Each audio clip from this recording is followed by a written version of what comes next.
everybody! Tonight we're diving into the often overlooked history of the Principality of Andorra. It's a microstate nestled high in the Pyrenees Mountains, sandwiched between France and Spain. Andorra is known for its stunning mountain scenery, duty-free shopping, and, well, being really small. Seriously, it's only about 180 square miles, but don't let its size fool you. Andorra has a surprisingly rich and complex history dating back to the early Middle Ages. It's a co-principality, which is a fancy way of saying it has two princes who technically share rule. One is the Bishop of Urgell in Spain, and the other, get this, it's the President of France. Talk about an odd couple.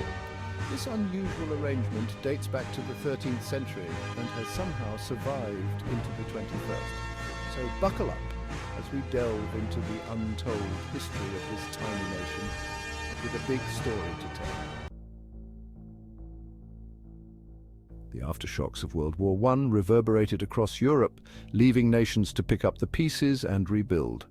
While Andorra had remained neutral during the conflict, the war's impact was still felt within its mountainous borders. The global economic downturn led to hardship, and Andorra, heavily reliant on agriculture and trade with its neighbors, felt the pinch. Despite these challenges, Andorra's traditional way of life, rooted in agriculture, sheep-herding and close-knit communities, provided a sense of stability.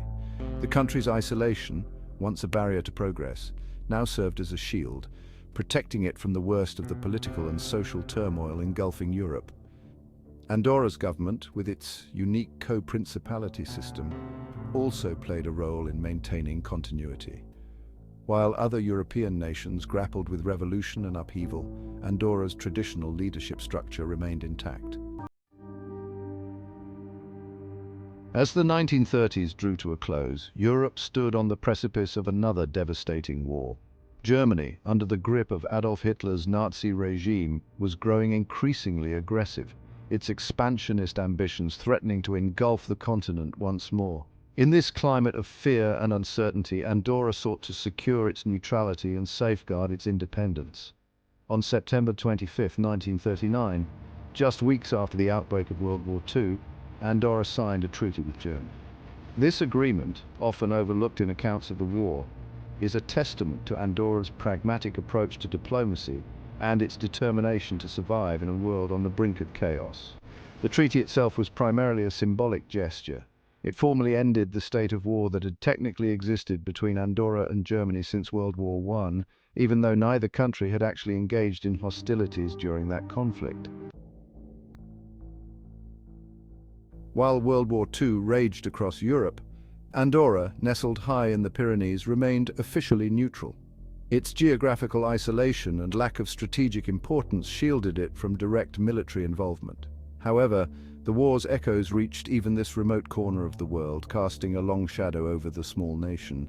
The conflict disrupted trade routes, leading to shortages of essential goods. Andorra, heavily reliant on imports, faced economic hardship. Despite its official neutrality, Andorra became a clandestine route for individuals fleeing Nazi persecution or seeking to evade military service. The mountains, usually a source of beauty and solace for the Andorran people, became a perilous barrier for those desperate to escape the horrors of war.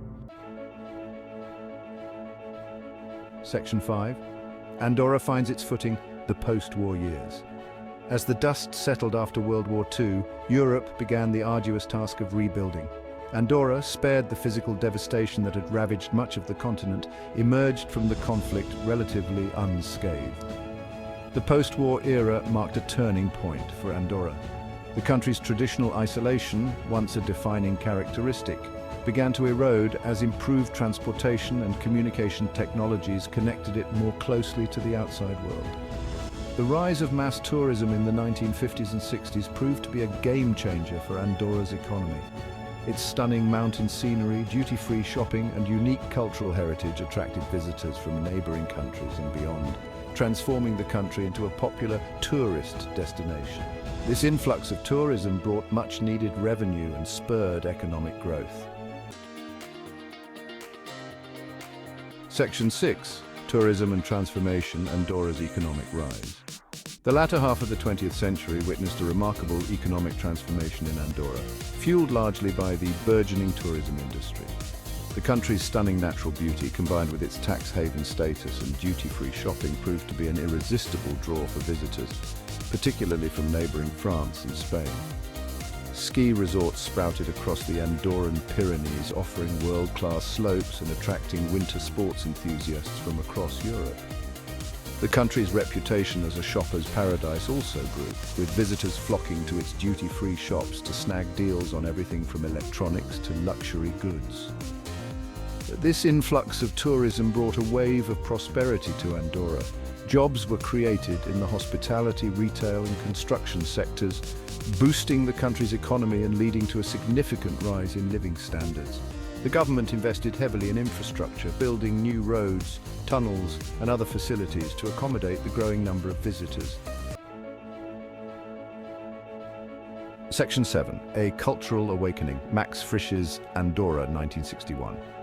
While Andorra was undergoing rapid economic transformation, a cultural milestone in 1961 would spark introspection and debate about national identity. On November 2nd of that year, Swiss playwright Max Frisch's play Andorra premiered at the Schauspielhaus Zurich. The play, though not set in the actual country of Andorra, used the name as an allegorical representation of a society grappling with prejudice, conformity, and the dangers of collective guilt. Andorra tells the story of Andri, a young man raised to believe he is Jewish, facing discrimination and persecution in a society riddled with anti-Semitism. While Andorra was not directly about the country itself, its themes of prejudice, intolerance, and the power of societal perceptions resonated both within Andorra and internationally. The play sparked discussions about the dangers of stereotyping and the importance of individual identity in the face of societal pressures. Section 8. Modernization and Progress Andorra in the late 20th century. The final decades of the 20th century were a period of continued modernization and progress for Andorra. The country embraced technological advancements, expanded its infrastructure, and made significant strides in improving the quality of life for its citizens. Education and healthcare systems were modernized, and social welfare programs were expanded, providing a safety net for Andorran citizens. The country also made significant investments in telecommunications and transportation infrastructure, further connecting it to the outside world and facilitating economic growth. Politically, Andorra took steps towards greater democratization. In 1993, a new constitution was adopted, establishing Andorra as a parliamentary co-principality and granting its citizens greater political rights and freedoms. The country also became more integrated into the international community, joining the United Nations in 1993 and the Council of Europe in 1994. Section 9. Andorra in the 21st Century Challenges and Opportunities. As Andorra entered the 21st century, it faced a new set of challenges and opportunities. The country continued its efforts to diversify its economy, reduce its reliance on tourism, and address social and environmental concerns. One of the key challenges facing Andorra in the 21st century is its relationship with the European Union. While not an EU member state, Andorra maintains close economic ties with the bloc. The country adopted the euro as its official currency in 1999 and is part of the EU's customs union. However, this close relationship also brings challenges. The EU has been pressuring Andorra to reform its tax system, which has long been seen as a haven for tax avoidance.